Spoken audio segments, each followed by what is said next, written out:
बिस्मिल्लाहिर्रहमानिर्रहीम। मेहमान नवाज में आपको खुश आमदीद। रमज़ान आपको बहुत बहुत मुबारक हो। अल्लाह ताला सबके लिए आसानियाँ पैदा करे और हमारे रमज़ान को अल्लाह ताला जितने हमारे रोज़े हैं अल्लाह ताला हमारे रोज़ों को कबूल फरमाए। आज मैं चाट मसाला बनाने जा रही थी। मैंने कहा आपसे शेयर करूँ चाट मसाले की रेसिपी। तो आज मैं चाट मसाले की रेसिपी शेयर करने जा रही हूँ आपके साथ। मैंने 2 टेबल स्पून मैंने साबुत धनिया लिया है, 1 टेबल स्पून मैंने ज़ीरा लिया है, 1 टेबल स्पून अजवाइन ली है और 1 टेबल स्पून सौंफ ली है, दालचीनी ली है थोड़ी सी और लौंग ली है मैंने थोड़ी सी, और मैंने साबुत मिर्चें ली हैं, सुरख मिर्चें जो होती हैं वो ली हैं, नमक लिया है 1 टेबल स्पून मैंने पिसी हुई काली मिर्चें ली हैं, 1 टेबल स्पून भर के मैंने आमचूर लिया है और 1 टेबल स्पून भर के मैंने काला नमक लिया है। तो इसको बनाने जा रहे हैं, बहुत मज़ेदार है। बाजार से हम लेकर आते हैं, बहुत फैंसी और महंगा होता है और अच्छा भी नहीं बना होता। तो आज हम अपने घर में रेसिपी बनाने जा रहे हैं, तो इंशाल्लाह बहुत मज़े की और अच्छी खुशबूदार बनेगी। तो आज ऐसे बनाना स्टार्ट करते हैं।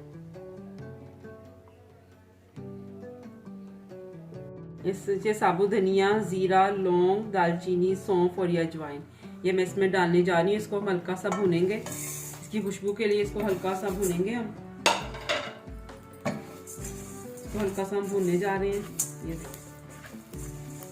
जिसका टेस्ट नहीं हमने ख़राब करना, इसको हम बस हल्का सा कि जो नमी है ना उसको हम ख़त्म करेंगे।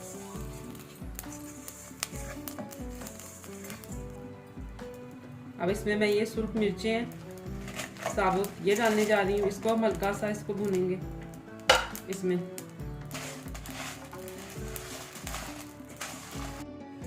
ये देखें ये हो गया, अच्छी तरह हमने इसे भून लिया। अब इसको हम ना अच्छी तरह इसको हम ग्राइंड करने जा रहे हैं। इसको हम अच्छी तरह पीसेंगे, फिर मैं आपको दिखाती हूँ। ये ठंडा हो जाएगा, उसके बाद हम इसको ग्राइंड करेंगे।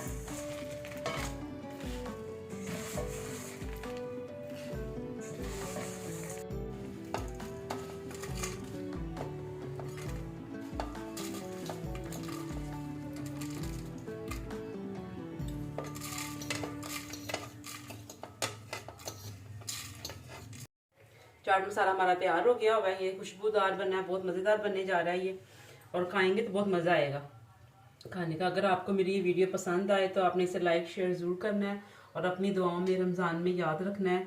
और अच्छी अच्छी रेसिपी के लिए देखते रहिए। इंशाल्लाह नेक्स्ट वीडियो में मिलेंगे। अल्लाह हाफिज़।